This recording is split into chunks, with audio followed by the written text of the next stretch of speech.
नमस्कार। इसके पूर्व मैं आपको समांतर श्रेणी के बारे में बता चुका हूँ, समझा चुका हूँ। वो आपको अच्छे से समझ में आ गया होगा। अगर आपको ठीक से समझ में ना आया हो तो आप मेरा पूर्व का वीडियो देखिए, उसमें आपको अच्छे से समझ में आ जाएगा। अगर आप समांतर श्रेणी को ठीक से नहीं समझ पा रहे हैं तो अब आज हम बात करते हैं समांतर माध्य के बारे में। तो समांतर माध्य क्या होता है? तो अब मान लिया जाए, माना तीन राशि है, माना ए और बी, ऐसा अगर तीन राशि है जो कि समांतर श्रेणी में है।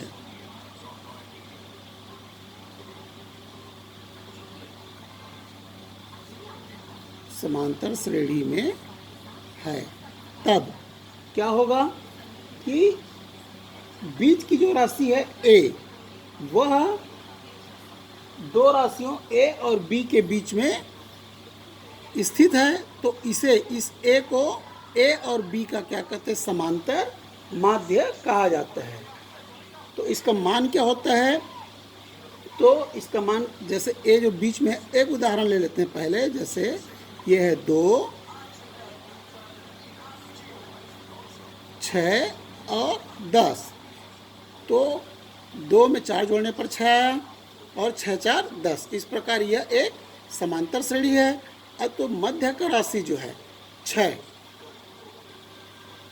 तो 6 में अगर 2 को घटाएंगे तो भी 4 आएगा, बराबर 10 में 2 को घटाएंगे तो भी 4 आएगा। इस प्रकार से 6 में 2 को घटाना और 10 में 2 को घटाना बराबर होगा। इसी प्रकार अगर जब हम तीन जो राशि लिए हैं ए और बी, तो यह समांतर श्रेणी में है, माना तो इसका सर्वांतर बराबर है। इस प्रकार से ए माइनस ए बराबर क्या हो जाएगा? बी माइनस ए। अब इस ए को इधर पक्षांतर कर देंगे तो हो जाएगा ए प्लस ए बराबर, ये ए इधर आ जाएगा तो ए प्लस बी हो जाएगा। तब ये क्या होगा? 2a बराबर हो जाएगा ए प्लस बी। तो ए बराबर क्या हो जाएगा? ए प्लस बी बटे 2। तो समांतर जो माध्य रहता है, दोनों राशियों के योग का आधा करने पर हम किसी भी समांतर श्रेणी में स्थित दो जो राशि हैं, तीन राशि हैं, उसके मध्य का जो राशि, उसका मान ज्ञात कर सकते हैं और उसे क्या कहते हैं? समांतर माध्य कहा जाता है। अब इससे संबंधित रिलेटेड प्रश्नावली 2 से प्रश्न ले लेते हैं। यदि किसी समांतर श्रेणी के पीवें, यदि किसी समांतर श्रेणी के पीवें व क्यूवें पदों का माध्य आरवें व एसवें पदों के माध्य के बराबर हों, तो सिद्ध कीजिए कि P plus Q equal R plus Q होगा।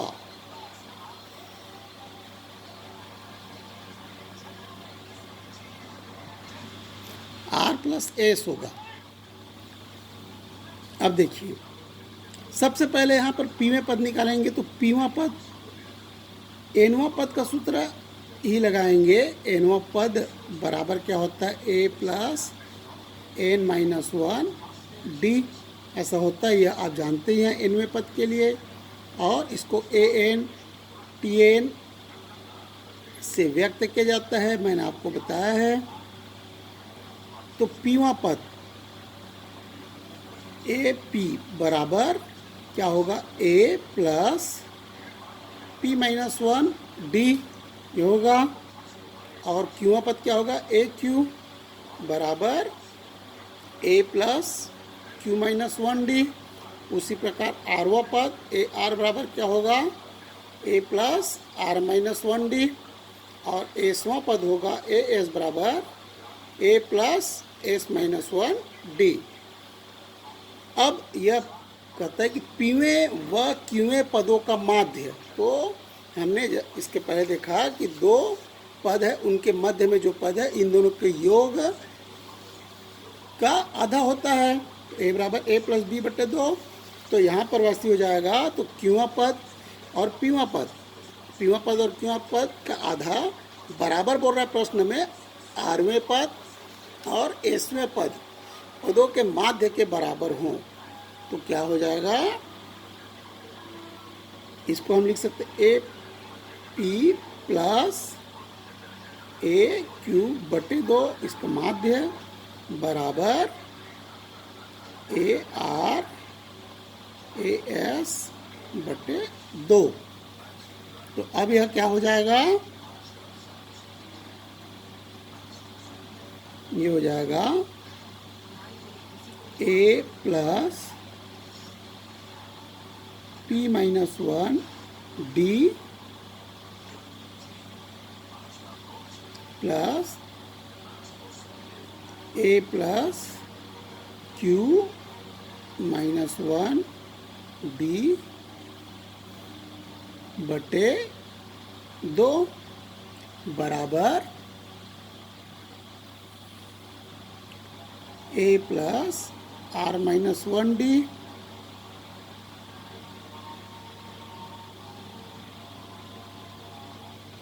Plus A plus S minus 1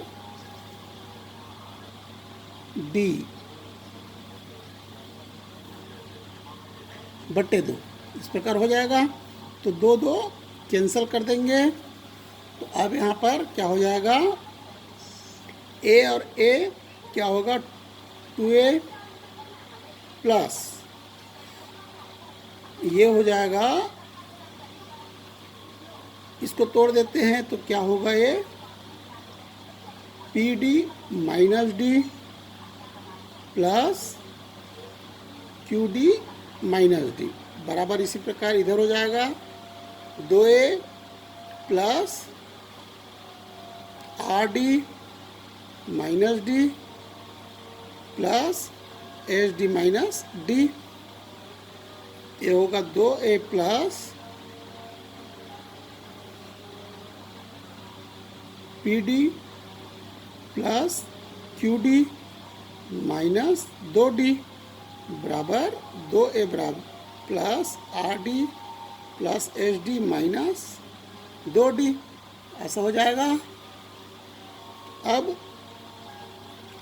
2a और माइनस 2d को पक्षांतर करेंगे तो क्या हो जाएगा, इधर 2a minus 2a minus 2d और इधर आके प्लस हो जाएगा, प्लस 2d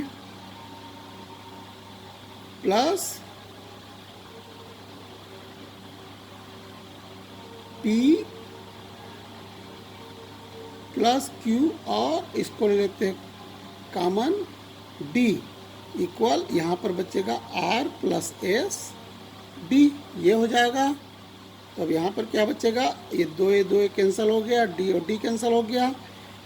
अब d को पक्षांतर कर देंगे तो हो जाएगा p plus Q equal r plus s और d अपान यहाँ पर d हो जाएगा और d कैंसिल हो जाएगा।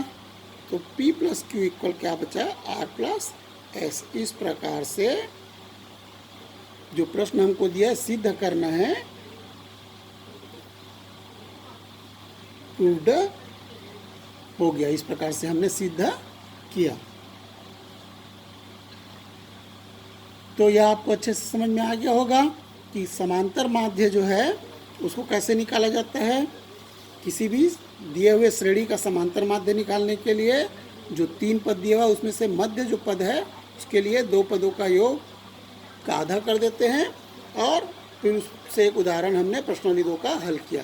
तो यह आपको अच्छे से समझ में आ गया होगा। धन्यवाद।